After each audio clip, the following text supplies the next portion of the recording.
السلام علیکم، ہم سب نیوز میں خوش آمدید۔ نظر ڈالیں گے آج کی اہم خبروں پر۔ امریکی صدر ڈونلڈ ٹرمپ کہتے ہیں پاکستان امریکی رہنماؤں کو بے وقوف سمجھتا ہے۔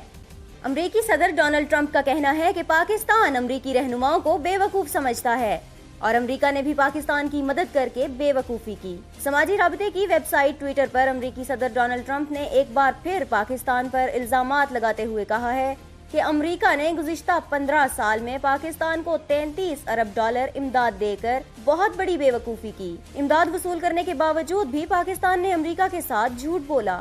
امریکی صدر ڈونلڈ ٹرمپ نے افغانستان پالیسی میں پاکستان پر الزامات کی بوچھاڑ کر دی اور آئندہ کے لیے پاکستان سے ایک بار پھر ڈو مور کا مطالبہ کر دیا۔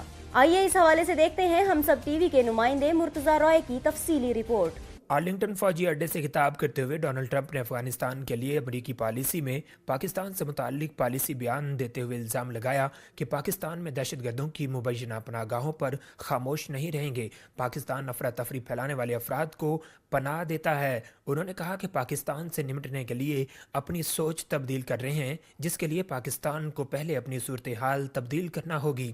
جنوبی ایشیا میں اب امریکی پالیسی کافی حد تک بدل جائے گی۔ امریکی صدر نے اپنے خطاب میں ایک طرف پاکستانی عوام کی دہشت گردی کے خلاف قربانیوں کو سراہا تو دوسری جانب واضح کیا کہ پاکستان اربوں ڈالر لینے کے باوجود دہشت گردوں کو پناہ دے رہا ہے، جبکہ ہم دہشت گردی کے خلاف پاکستان کی مالی مدد کرتے آئے ہیں۔ پاکستان دہشت گردی کے خلاف ہمارا اہم شراکت دار ہے، اس لیے پاکستان کا افغانستان میں ہمارا ساتھ دینے سے فائدہ بصورت دیگر نقصان ہوگا۔ ٹرمپ نے کہا کہ پاکستان اور بھارت دو ایٹمی طاقتیں ہیں، ایٹمی ہتھیار دہشت گردوں کے ہاتھ نہیں لگنے دینا چاہتے۔ تاہم پاکستان اور افغانستان میں ہمارے مقاصد واضح ہیں، اس لیے پاکستان اور افغانستان ہماری ترجیح ہوں گے۔ انہوں نے کہا کہ افغانستان میں صرف فوجی کارروائی سے امن نہیں ہو سکتا، سیاسی، سفارتی اور فوج حکمت یکجا کر کے اقدام کریں گے۔ افغان حکومت کی مدد جاری رکھیں گے اور امریکہ افغان عوام کے ساتھ مل کر کام کرے گا، اس لیے افغانستان کو اپنے مستقبل کا تعین خود کرنا ہوگا۔ داعش کے حوالے سے امریکی صدر نے کہا کہ انہیں پھلنے پھولنے دینا ہماری غلطی تھی، تاہم اب عراق کی طرح انخلا کی غلطی افغانستان میں نہیں دہرائیں گے۔ افغانستان سے نکلے تو پیدا ہونے والا خلا دہشت گرد پورا کریں گے۔ انہوں نے کہا کہ امریکہ جلد بازی میں عراق سے نکل گیا، فائدہ دہشت گردوں نے اٹھایا اور عراق سے تیز انخلا کا نتیجہ داعش کے تیزی سے پروان کی صورت نکلا۔ تیزی سے انخلا کی صورت میں ممکنہ نتائج کا پتہ ہے۔ امریکی صدر نے خطاب کے دوران دہشت گردی کے حوالے سے پالیسی کا اظہار کرتے ہوئے کہا کہ دہشت گرد رکنے والے نہیں، بارش سیلونہ حملہ ثبوت ہے، دہشت گردوں کو بزور طاقت شکست دیں گے۔ انہوں نے دہشت گردوں کو خبردار کرتے ہوئے کہا کہ قاتل سن لیں، امریکی اسلحے سے بچنے کے لیے جگہ نہیں ملے گی اور دہشت گردی کے علمبرداروں کو دنیا میں کوئی جگہ نہیں ملے گی۔ ڈونلڈ ٹرمپ نے افغانستان میں بھارتی کردار کا اعتراف کیا اور مطالبہ کیا کہ بھارت دہشت گردی کے خاتمے میں ہماری مدد کرے۔ انہوں نے کہا کہ امریکہ کو افغانستان میں چیلنج صورتحال کا سامنا ہے، اس لیے افغانستان کو ہر زاویے سے دیکھ کر حکمت عملی تیار کی۔ ہم کسی نہ کسی طرح مسائل کا حل نکالیں گے اور دہشت گردی بڑھانے والوں پر معاشی پابندیاں لگائیں گے، اور یقین ہے کہ نیٹو بھی ہماری طرف فوج بڑھائے گا۔ ان کا کہنا تھا کہ مجھے اپنی عوام کی طرح افغان جنگ میں طوالت پر پریشانی ہے۔ امریکی صدر نے 9/11 کا ذکر کرتے ہوئے کہا کہ اس واقعے کو کوئی نہیں بھول سکتا، یہ حملے بدترین دہشت گردی ہیں، ان کی منصوبہ بندی اور عمل درآمد افغانستان سے ہوا، تاہم امریکہ کو بیرونی دشمنوں سے بچانے کے لیے متحد ہونا پڑے گا اور دہشت گردی کے خلاف ہمارا ساتھ دینے والے ہر ملک سے اتحاد کریں گے۔ ٹرمپ نے کہا کہ اتحادیوں سے مل کر مشترکہ مفادات کا تحفظ کریں گے اور دہشت گردوں کے مکمل خاتمے تک پیچھے نہیں ہٹیں گے۔ ڈونلڈ ٹرمپ کا کہنا تھا کہ امریکی قوم گزشتہ 16 سال کے جنگی حالات سے پریشان ہو چکی ہے، جبکہ امریکہ نے نسل در نسل مسائل کا سامنا کیا اور ہمیشہ فاتح رہا۔ مرتضی رائے، ہم سب ٹی وی، اسلام آباد۔ ٹرمپ کی ہرزہ سرائی، نیشنل سیکیورٹی کونسل کا اہم اجلاس کل طلب کر لیا گیا۔ ٹرمپ کی ہرزہ سرائی کے بعد وزیر اعظم نے نیشنل سیکیورٹی کونسل کا اہم اجلاس کل طلب کر لیا۔ اجلاس میں تینوں مسلح افواج کے سربراہ بھی شرکت کریں گے، جس میں اہم فیصلے متوقع ہیں۔ دوسری جانب وفاقی کابینہ کا آج ہونے والا اجلاس ملتوی کر دیا گیا۔ ذرائع کے مطابق وفاقی کابینہ کا اجلاس کل قومی سلامتی کمیٹی اجلاس کے بعد ہوگا۔ کابینہ قومی سلامتی کمیٹی کے فیصلوں کی توثیق کرے گی۔ ذرائع کے مطابق وزیر اعظم شاہد خاقان عباسی قومی سلامتی کمیٹی کے فیصلوں پر کابینہ کو اعتماد میں لیں گے۔ وزیر خارجہ امریکی صدر کے بیان پر پیدا ہونے والی صورتحال پر بریفنگ اور امریکی سفیر کی دفتر خارجہ طلبی کے معاملے سے بھی آگاہ کریں گے۔ گزشتہ روز امریکی صدر ڈونلڈ ٹرمپ نے اپنے ایک دھمکی آمیز بیان میں کہا کہ 15 سالوں میں پاکستان کو 33 ارب ڈالرز کی امداد دے کر ہم نے بے وقوفی کی تھی، لیکن اب پاکستان کو کوئی امداد نہیں دی جائے گی۔ سماجی رابطوں کی ویب سائٹ ٹویٹر پر ڈونلڈ ٹرمپ نے الزام عائد کیا کہ ہم پاکستان کو بھاری امداد دیتے رہے، لیکن دوسری جانب سے ہمیں جھوٹ اور فریب کے سوا کچھ نہیں دیا گیا۔ صدر ٹرمپ کا کہنا تھا کہ پاکستانی ہمارے رہنماؤں کو بے وقوف سمجھتے رہے، وہ ان دہشت گردوں کو محفوظ پناہ گاہیں فراہم کرتے ہیں جن کا ہم افغانستان میں تعاقب کر رہے ہیں، تاہم اب ایسا نہیں چلے گا۔ عمران خان کی 4 مقدمات میں ضمانت کی درخواست پر فیصلہ محفوظ کر لیا گیا۔ اسلام آباد میں انسداد دہشت گردی کی خصوصی عدالت کے جج شاہ رخ ارجمند نے پاکستان تحریک انصاف کے سربراہ عمران خان کے خلاف SSP تشدد کیس سمیت 4 مقدمات کی سماعت کی۔ دوران سماعت چیئرمین تحریک انصاف اور ان کے وکیل بابر ایوان کے بجائے معاون وکیل شاہد گوندل پیش ہوئے۔ فاضل جج نے عمران خان اور ان کے وکیل کو فوری طور پر طلب کر لیا۔ عدالتی حکم پر عمران خان مقررہ وقت پر عدالت میں پیش ہو گئے۔ آئیے اس حوالے سے دیکھتے ہیں مرتضی رائے کی یہ رپورٹ۔ انسداد دہشت گردی عدالت میں عمران خان کے خلاف دہشت گردی مقدمات کی سماعت۔ عمران خان کے وکیل بابر ایوان نے دلائل دیتے ہوئے کہا کہ عمران خان تھانے میں جا کر پیش ہوئے، انہیں اور کہاں پیش ہونا چاہیے تھا اور پولیس کے ساتھ کیا کرنا چاہیے تھا۔ عمران خان کو سپریم کورٹ کے 3 رکنی بینچ نے اپنے حالیہ فیصلے میں صادق اور امین قرار دیا۔ اس کیس میں بھی عمران خان نے تمام باتیں حقائق پر مبنی پیش کی۔ انسداد دہشت گردی عدالت نے 4 مقدمات میں عمران خان کو آج ضمانت دے دی۔ بابر ایوان نے دلائل دیے کہ عمران خان کی تقریر کا حوالہ دیا گیا کہ مکہ مار دوں گا۔ مکہ مارنے کی تقریر پر اشتہاری قرار دیا جا سکتا ہے۔ یہ مقدمہ مکمل طور پر متعصب ہے کیونکہ عمران خان حکومت کی حقیقی اپوزیشن ہے۔ جواب میں پروسیکیوٹر چودھری شفقات نے دلائل دیتے ہوئے کہا کہ عمران خان نے کسی کو ڈنڈا نہیں مارا بلکہ اکسایا۔ عمران خان نے لوگوں کو جمع کیا اور سرکاری عمارتوں پر حملہ کرنے کا کہا۔ عمران خان گرفتار ہوں گے تو بہت سی نئی چیزیں سامنے آئیں گی۔ پتہ چلانا ہے کہ حملے کے لیے فنڈنگ کس نے کی، تفتیش کرنی ہے کہ اسلحہ آلات کس نے فراہم کیے۔ عمران خان کو ضمانت ملی تو پورا کیس خراب ہو جائے گا۔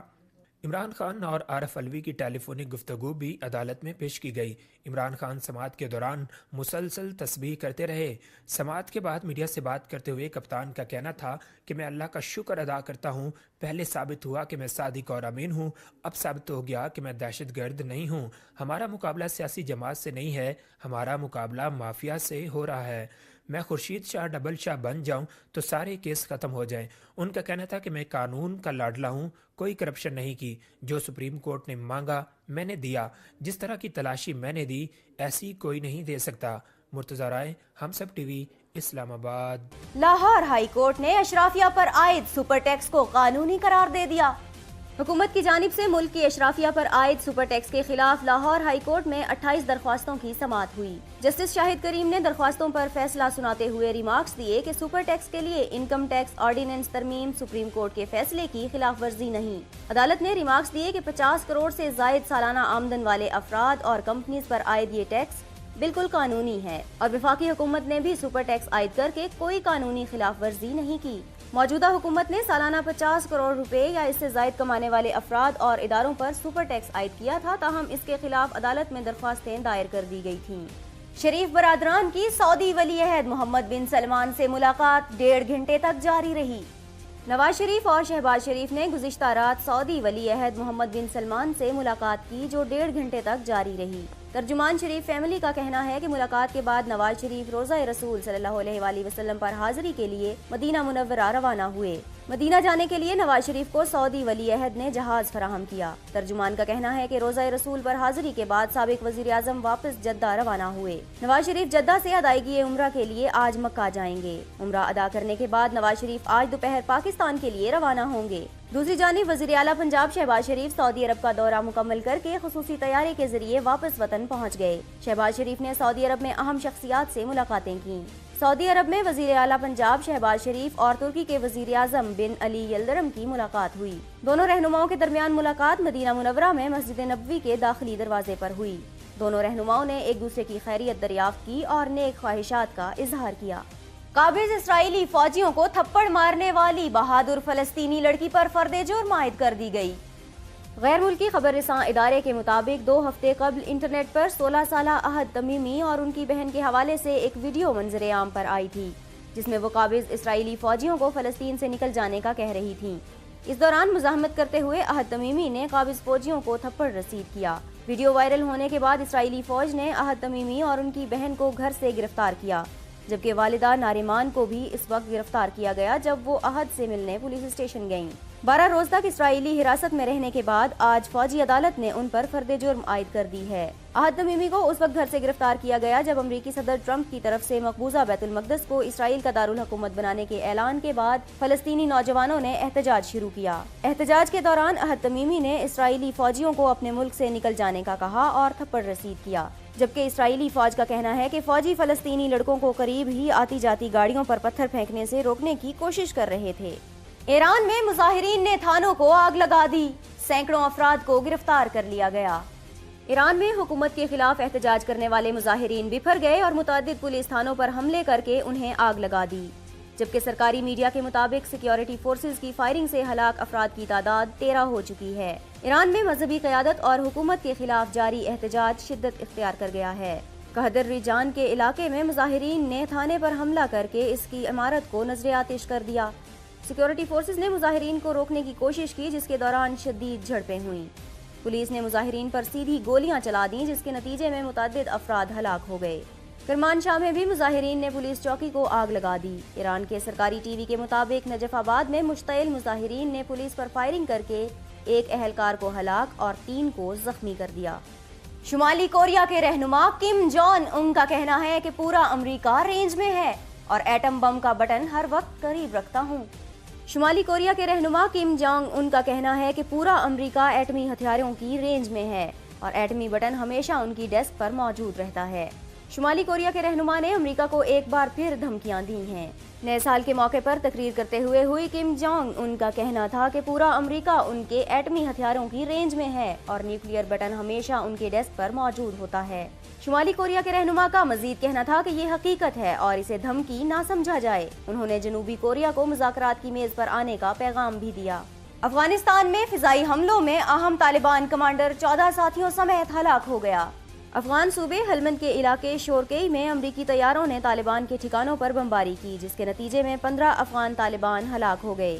ہلاک ہونے والوں میں اہم طالبان کمانڈر مولوی احمد مسرور، ملا صادق اللہ اور مولوی سجاد بھی شامل ہیں۔ مولوی احمد مسرور افغان طالبان میں خودکش حملوں کا انچارج سمجھا جاتا ہے۔ دوسری جانب افغان محکمہ دفاع نے صوبہ ننگرہار میں بھی داعش کے 11 دہشت گردوں کو ہلاک جبکہ 2 کو گرفتار کرنے کا دعویٰ کیا ہے۔ حکام کا کہنا ہے کہ گرفتار کیے گئے افراد میں ایک پاکستانی بھی شامل ہے۔ خادم حسین رضوی کی پریس کانفرنس، تفصیلات سے آگاہ کر رہے ہیں ہم سب ٹی وی کے نمائندے مرتضی رائے۔ تحریک لبیک یا رسول اللہ صلی اللہ علیہ وآلہ وسلم کے امیر مولانا خادم حسین رضوی نے راولپنڈی میں پریس کانفرنس کرتے ہوئے کہا کہ ٹرمپ اپنے عالم کے لیے بہت بڑا خطرہ ہے، دنیا اس خطرے سے بچنے کے لیے اقدامات کرے۔ قوم افواج پاکستان کے شانہ بشانہ اور سیسہ پلائی دیوار ثابت ہوگی۔ ان کا کہنا تھا کہ حکومت اب تک راجہ ظفر الحق کی رپورٹ دبائے ہوئے ہے۔ راجہ ظفر الحق کی رپورٹ فوری شائع اور شہداء سے متعلق انکوائری بورڈ کو فعال کیا جائے۔ اس موقع پر مولانا خادم حسین رضوی نے 4 جنوری شہداء ختم نبوت کے چیلم کے موقع پر لیاقت باغ میں تاجدار ختم نبوت کانفرنس منعقد کرنے کا اعلان کرتے ہوئے کہا کہ تاجدار ختم نبوت میں ملک بھر سے علماء، مشائخ، دینی جماعتوں کے قائدین شرکت کریں گے۔ جو رسول سے وفاداری نہیں کر سکا وہ ملک اور قوم سے کیا وفا کرے گا۔ فرزندان پاکستان نے ووٹ کی پرچی دین کو دینی ہے اور دین کو سر بلند کرنا ہے۔ مرتضی رائے، ہم سب ٹی وی، اسلام آباد۔ نیوزی لینڈ کے خلاف پریکٹس میچ کے لیے پاکستان پلینگ 11 کا اعلان کر دیا گیا۔ نیوزی لینڈ کے خلاف پریکٹس میچ کے لیے پاکستان کی پلینگ 11 کا اعلان کر دیا گیا ہے۔ گھٹنے کی انجری سے نجات پانے والے اوپنر اظہر علی کی ٹیم میں واپسی ہوئی ہے۔ گرین شرٹس اور نیوزی لینڈ 11 کے مابین پریکٹس میچ 3 جنوری کو منگل اور بدھ کی درمیانی شب پاکستانی وقت کے مطابق 3 بجے کھیلا جائے گا۔ ہیڈ کوچ مکی آرتھر نے پاکستان کی پلینگ 11 کا اعلان کر دیا ہے، جس میں فخر زمان، اظہر علی، بابر اعظم، محمد حفیظ، شعیب ملک، سرفراز احمد، فہیم اشرف، شاداب خان، حسن علی، محمد عامر اور رومان رئیس شامل ہیں۔ اور اب بات کریں گے موسم کی۔ محکمہ موسمیات کے مطابق آئندہ 24 گھنٹے کے دوران ملک کے بیشتر حصوں میں موسم سرد اور خشک رہنے کا امکان ہے۔ ہم سب نیوز سے اب تک کے لیے اتنا ہی۔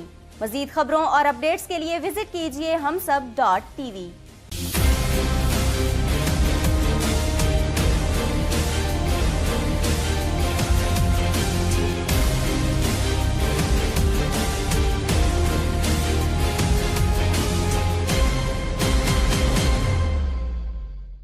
Please subscribe to Humsab TV and hit the notification icon on the screen to get the latest updates of our channel. Thank you for watching Humsab TV.